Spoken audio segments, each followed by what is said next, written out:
Well, what the heck? Welcome back to the Lost Cause Ranch. That is right, we are working on the Budget LR4.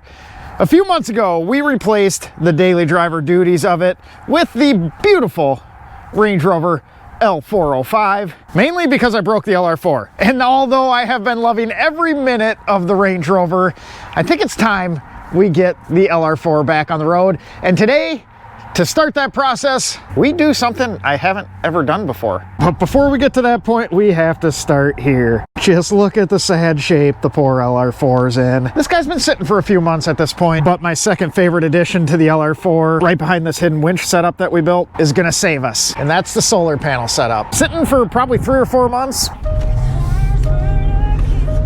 Fires right up. Definitely not happy. We gotta let this guy get pumped up. We got a suspension fault. That's a shock.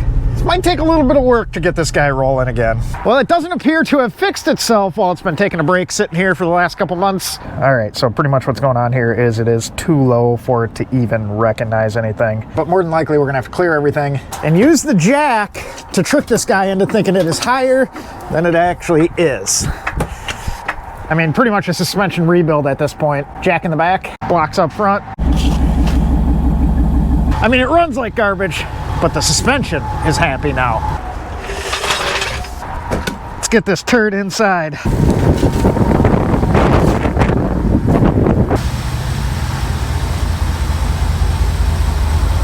I think this is the first time the LR4 has been on the hoist in here. We'll just make its first shot in here a good one. Now take a good look at the old Budget LR4 because it is never gonna look like this again. So what exactly are we doing here? We have obviously got an issue. If you haven't been following along, I went ahead and smoked the frickin' head gaskets in this thing. Now we've had the Budget LR4 for quite some time. I think the instance that led to this happened probably a couple years ago. I did overheat it. I had a rear crossover pipe go. It was my fault, not the Land Rover's fault, that I let it get hot. But surprisingly, for about 1.5 years after that incident, the LR4 put in a lot of work. It went down to Tennessee. It did a lot of stuff and handled it just fine. But it progressively started showing some issues, namely a little bit of coolant loss, and then a misfire from the same cylinder, and that same cylinder would ruin a spark plug every once in a while. Along that same time, we started pressurizing the cooling system pretty bad. All our hoses were rock hard. I even managed to give myself a pretty good burn because of that ordeal. But like I said, this all stems from a me problem, not a Land Rover problem. This is not Land Rover's fault. If you overheat a vehicle, it has the potential of taking out a head gasket. Only problem is, just like any dual overhead cam V8, it's pretty tight in here. So that leads us to today's project, which is surprisingly something I've never done on an LR4 or an LR3 for that matter. That's right, you probably guessed it by now, mainly because I already showed you in the beginning of the video, but the body is coming off so we can get down to seeing what I destroyed. But I am pretty excited because we are gonna be able to give you a very in-depth look, up close and personal, on the Land Rover Jaguar 5-liter V8 without all this stuff in the way. Now, a lot of the stuff we're gonna be doing today is stuff I have done. I've just never done it all in one shot. So what we're gonna do is we're gonna start off with getting the front and rear disassembled. That means we're gonna take the headlights, the grille, the bumper, the taillights, the bumper, and get all that stuff out of the way. And for that, we're gonna start off with the back here, mainly so I can organize stuff a little separately. Most of the rear is gonna be going away. Yes, it's gonna get sold. So we may as well get that out of the way. Surprisingly, and contrary to popular belief, all this stuff is actually pretty easy to work on. The lights front and rear are some of the easiest I've ever had to remove. They just aren't as scary as everyone makes them out to be.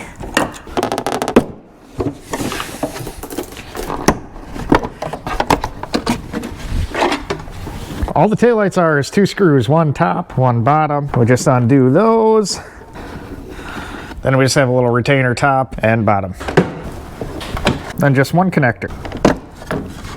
Before we get this guy in the air, we need to undo these little plastic retainers for the rear bumper underneath our little butt flap. We could just lift that up, reach down in there. But like I said, this rear stuff's going away, so we may as well get that guy out of the way and start creating our pile. I haven't had those up in a long time. Now we're gonna get this guy in the air. So we can get our flares off. There's a couple Phillips screws and just a bunch of plastic retainers. Well, only one Phillips screw on this side. Must have knocked the other one out with a rock or something. These little guys are going to be the bane of our existence for the next half hour or so. We had to get the flares out of the way to get more plastic retainers undone. Undo some screws underneath, and we also have to pull that high clearance hitch that we built off there, which I'm happy about because I want to inspect it all. It's got many, many thousands of miles with some heavy stuff behind it. So it'll be nice to see the condition of that.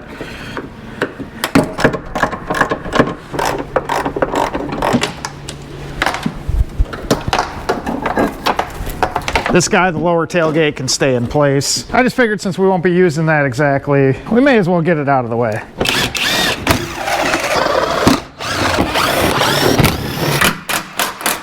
I'll throw a link down below if you're kind of interested on how this guy works. Got a few components, but boy is it a lot better than having that factory one hang way down low. We got over a foot of extra clearance with that. No more plowing the field.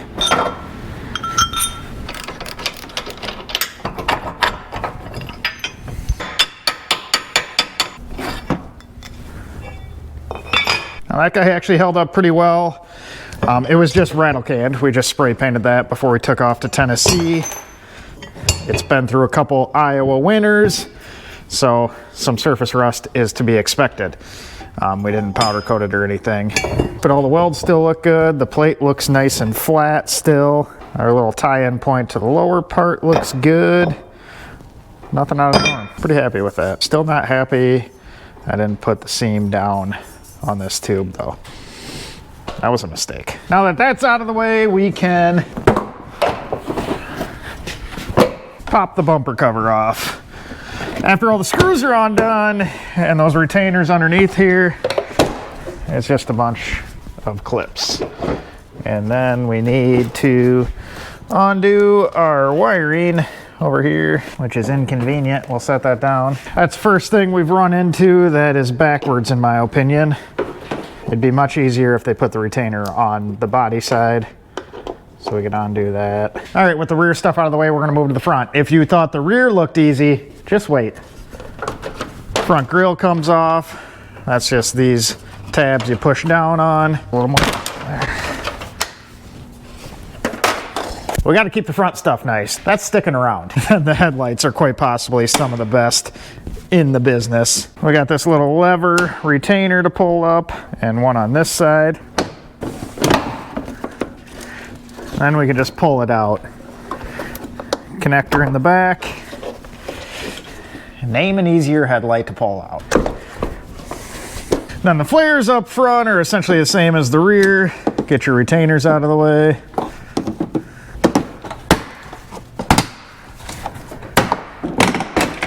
A little chooched up. We found some trees along the way. Me and trees, I tell you.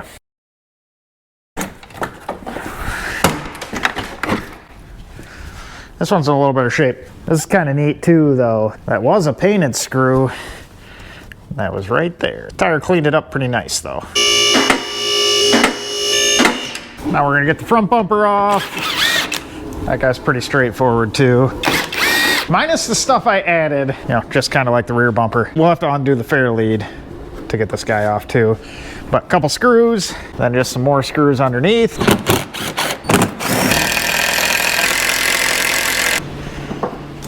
Gotta undo our hook.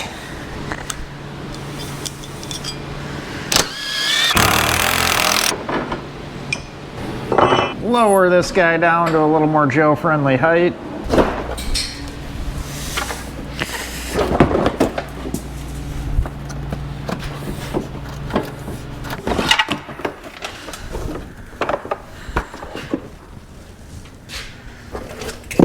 But I think from here, we'll probably get all four wheel liners out of the way. Front ones have to come off. Only the side with the fuel filler has to come off in the rear, but we're just gonna take them all out of the way.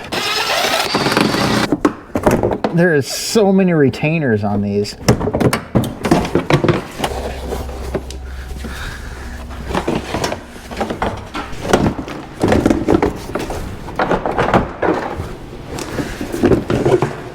On all the wheel liners, we have the little antenna to pick up the tire pressure sensor. So you just gotta undo those. We'll leave them on the liner up front.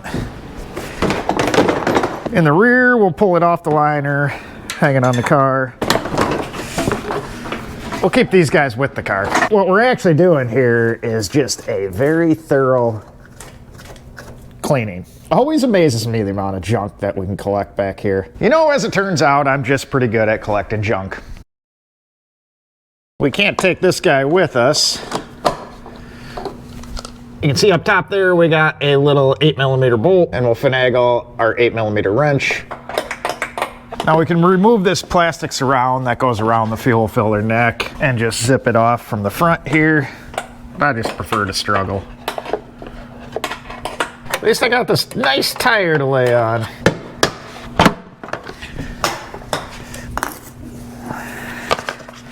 Glad that came off in pieces, but I lied. Kinda got sick of fiddling around in there.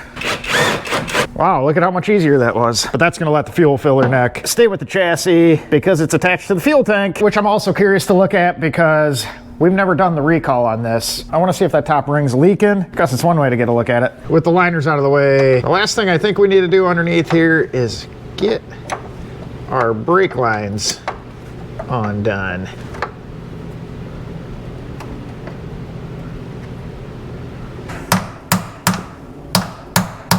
We might have to soak that guy. So that leads me to another thing I'm super curious about. I've had this thing 5 years or so, maybe 6, I have no idea at this point. We're in Iowa, and before I bought it, it came from Des Moines, Iowa. So this has lived in Iowa most its life, meaning it has seen road salt, and even worse, it has seen the liquid de-icer that they use on the highways, which just eats everything. We fluid filmed it a couple times, sprayed underneath to protect it as much as we can over the years, but I am curious to see just how rusty it is underneath there. It doesn't look terrible for a Midwest vehicle. You guys down south are probably cringing, but this is fairly clean. In this range, we're like halfway between an Arizona vehicle and something out of New York. So I got the brake hose out of the retainer. The lines will stay with the cab. You can see they're clipped on there. Brake hoses will stay with the chassis. So we're just gonna get all 4 corners done. So got our hoses undone all the way around. Those are obviously gonna drip for quite a while. Pig mat will collect that. Then wiring wise, we just have a couple connectors on the driver's side. One for the ABS, one for the pad life. Undo those, pull them off the bracket. The passenger side just has a single one because we do not have a pad life sensor there. And in the back on the driver's side, we just have one big bulkhead connector. So that makes life easy. We just undo that one, and that should take care of everything back here. And outside of the body mounts, I believe that should be everything up top. Not up top, down below. We're going up top now. Up here, we need to start getting stuff out of the way. So everything that is over the wheel wells will have to come out of the way.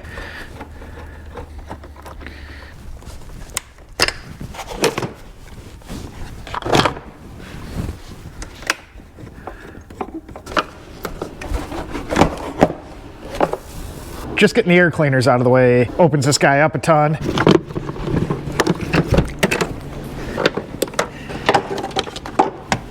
All right, at this point, essentially what we are doing is separating everything that's gonna stay with the body and everything that's gonna stay with the engine. Luckily, Land Rover has this pretty well designed out to be an easy task. The wiring has good breaks and easy to split off and lay where it needs to lay. The trays, the batteries, and modules sit on over here also come out pretty easily. So we'll get our transfer case module out of the way. We're gonna zip our little cover off. 5.5mm socket. That is such an odd thing. 5.5. Can't do 5, can't do 6. We gotta split it in the middle.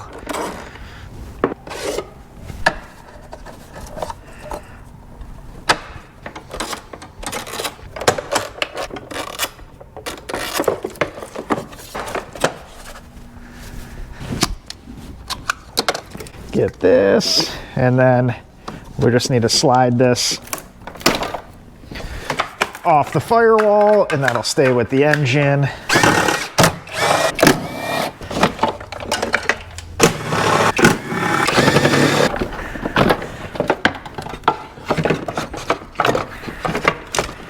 So we're just gonna kind of look around and trace stuff that crosses over between the two things that need to come apart, like this. We got our brake booster hose. We're gonna have to separate that and tuck that. We got one of the power cables that goes down to the engine. We'll have to split that off our terminal here. We also need to split off our winch cables and feed them back down. So those are out of the way. Then back in the passenger corner here, we just have a bunch of connectors to undo.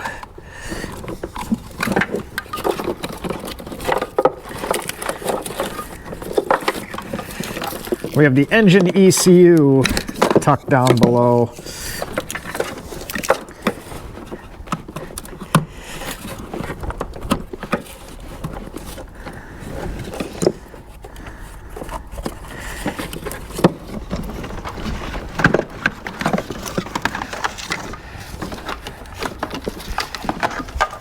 Set that over there.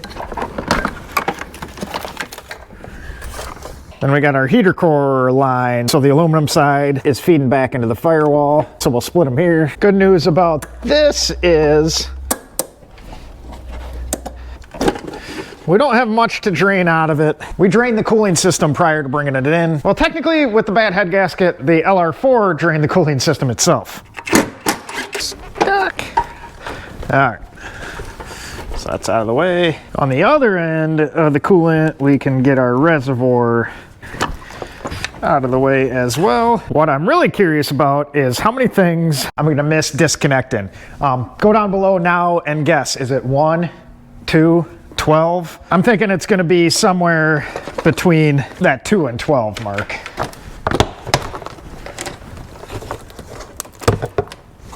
So we also need to get our AC lines disconnected. These stay with the cab, these stay with the engine and the frame or chassis. And then we have a little 10mm bolt down here on the steering shaft, and we'll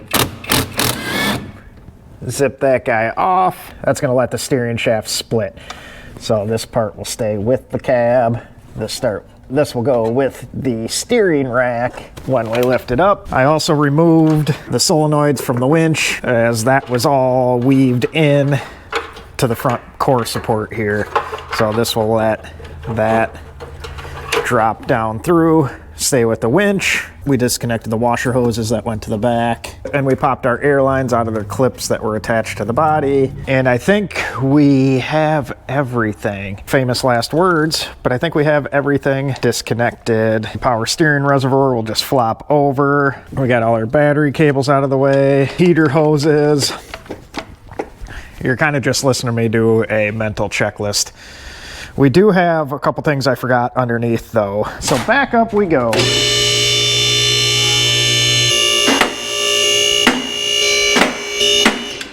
And that's our manual release for the parking brake. That guy just turns like that, and we yank that out. So in case you're wondering, that's what you pull to release the parking brake on these guys if it's ever locked on. You can do that up in the center console, but that's just right above the rear drive shaft, right behind the transfer case. And the other thing I forgot is on the passenger side of the transmission, our shift cable. I'm gonna bash my head some more, and that guy is a 13mm nut. And then we just slip it out of the retainer back here, and once it's loose up front, we can just slide that out. And now that's dangling and free. We'll hand tighten this back up so we don't lose it. Chet, I think we're ready. It is just body mount time. We got a couple at the back here, right next to our little resignators. One on each side near the CV axles at the back. Right about the middle of the vehicle, essentially behind the air tank and to the side of the gas tank. Then one on each side behind the rear wheel, and a couple up by the radiator. We're gonna leave the front ones in place until we get it back on the ground. That way this thing doesn't do anything goofy and launch itself off while we're beneath it.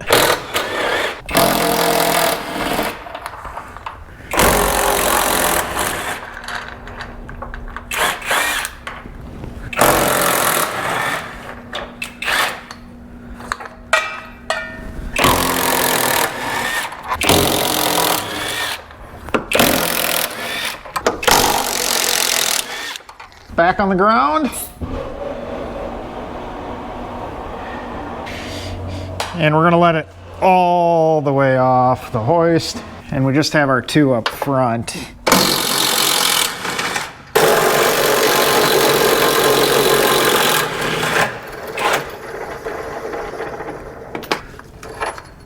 In theory, that should be it. The body should now be completely separate from the chassis. In theory. We need to switch the hoist over from lifting on the frame to lifting on the body itself. Just gotta make sure it's clear of everything that is staying. Make sure I'm happy with where the pads are. And we're just gonna have to persuade it along the way, I think.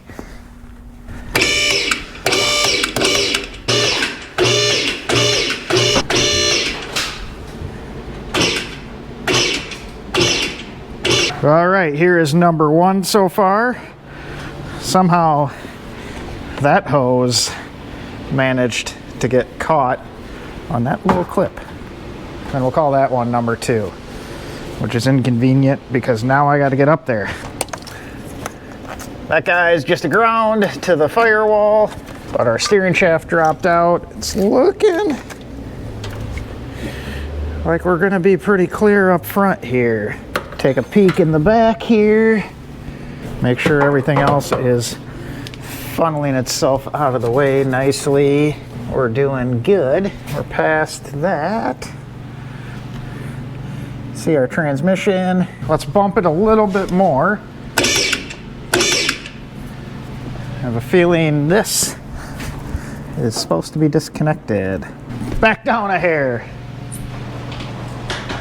We missed this connector up by the radiator here, and we can fish this guy through. All right, if you're counting, that is 3 things that I've missed so far.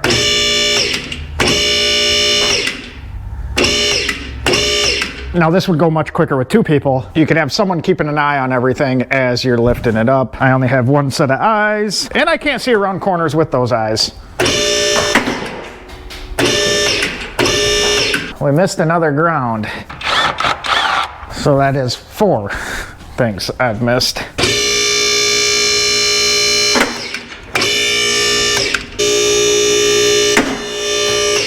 Well, what the heck? Where were you guys on that one? I guess why not miss the biggest connector right in front of my face. Feed the rest of those guys through. That's free, that's free. That's free. I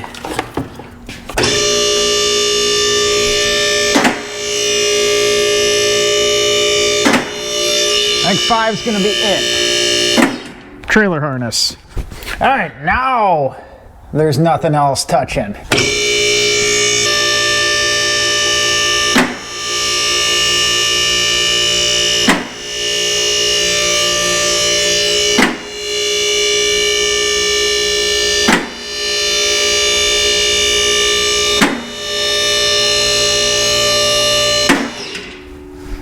Well, there we have it. Not too shabby. So a guy forgets to unhook 5 or 6 things. Who's counting? Now that is definitely a sight to see. Just look at how much that opens everything up. After seeing just how easy pulling that guy off was, I think this is gonna happen more often around here. Just look at how much room we have to look at this 5-liter. I don't know if you remember, but man, getting these valve covers off is interesting, especially back in this area if you have a stuck fuel injector and you gotta hammer away at it. Woo! So with filming, I have about 3.5 hours to get to this point. That's body entirely off, everything clear. And that's including having a winch you have to work around, along with the hitch that we had to work around in the back, which added a little bit extra time. I truly think, second time around, not filming, we're probably done with this in a solid 2 hours. So realistically, anything that involves getting valve covers off, this is an option. I mean, you're not actually gonna do that, especially if you're ever charging anyone, but for around here, when we're gonna be thorough and go through things, this really makes life quite a bit easier. I mean, just look at how much easier that rear crossover pipe would have been done. No more laying over the front end and doing everything by feel. We could just stare straight at it. And just looking around, I think we found that pesky evap leak we were chasing after for a bit. That section of the body kind of made that difficult to find. So we'll get that fixed. Yep, looks like that was a problem that someone attempted to JB weld into a solution. That obviously worked well. This thing is gonna look quite different in the future. We got a lot of stuff we want to get done while the body is off it. Just gonna make a lot of what we have planned much easier. This has an aftermarket catalytic converter in there, OEM one on the other side. Most of you guys are familiar with our muffler delete. Well, I want to make a complete exhaust. We're going to do a couple high flow catalytic converters in place of the OEM ones, and I'd like to do some stainless all the way out the back. Before we tackle that, we do need to see what is going on with the 5-liter. We obviously have some issues, and it's nice to get a complete look here at the chassis. It's looking pretty good up front here, and in our middle section we just have a little bit of light surface rust, mainly around the welds. That can be addressed before it is too bad. And further back you see a little more that I'd like to take care of. We have plans for this. Also on the body side, once again peeking up front, that is in very good shape. And it appears to be nice all the way back until about this section. Right in front of the rear wheel, we have some of the rockers starting to rust. This is kind of a hard deal to see and inspect with the body on because the frame wraps most of that. This is in the way. Our fuel tank's in the way. You can kind of peek up and see, but just not quite the extent you can see here. And keep in mind, for our area, this one is generally in good shape. So if you are purchasing an LR3, LR4, this is what to look out for. And where the rust starts is pretty well hidden unless you crawl underneath. Pre-purchase, check the rockers. It's hard to see any of this with the wheel liner in place. Another place to check is pop your rear hitch toe point trim off. This is the modified cut one, but that sits right there, and that'll give you a kind of an indication of when this is starting to rust. That usually goes before a lot of the other stuff. We can also drop the spare tire and peek at the inner part of the chassis. Although if you look underneath, it doesn't look near as bad as the top. So this is just all stuff that is hard to see until you're at this point. You really have to crawl around for it. But in some good news, we do have a solution for what is going on here and here. So you guys don't have to worry, that is not a death sentence for the Budget LR4. I kind of knew this is what it would look like underneath, so we had a contingency plan. That'll be coming up in a future video, probably 2 videos away from this one, because the next video is figuring out exactly what I destroyed on the 5-liter. Fingers crossed, it's just head gaskets, but I overheated it pretty good, and you've heard how it ran pulling it into here. There is a very good chance I damaged it much beyond the head gaskets. Usually if they're to this point, it's much worse. At least in my past experience, it's much worse. These don't typically just need head gaskets when they're overheated that bad, but we shall find out, and we'll be able to give you one of the best looks at the inner workings of this guy, hopefully just from the cylinder heads off, more than likely way worse. So stick around, the next video we'll be tearing into this guy, figuring out exactly what happened, and I think we'll have that one up on Christmas Day, so just a couple days away from this one. We're gonna try and move along with this project pretty quickly. We have some other neat stuff following this one, so this needs to get going and driving again as soon as possible. With that being said, I appreciate you guys watching, appreciate you subscribing. We're gonna go ahead and get everything cleaned up in preparation to diving into this guy. I don't know if you can tell, but I'm super excited, and I think a lot of you guys will love seeing all this come apart without a body in the way. We've done it before, but never with this amount of visibility. So many freaking mouse turds.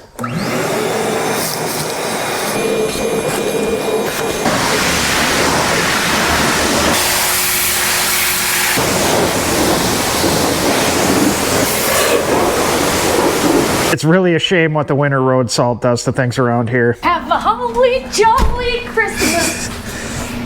It's the best time of the year. Good thing I just turned the camera off.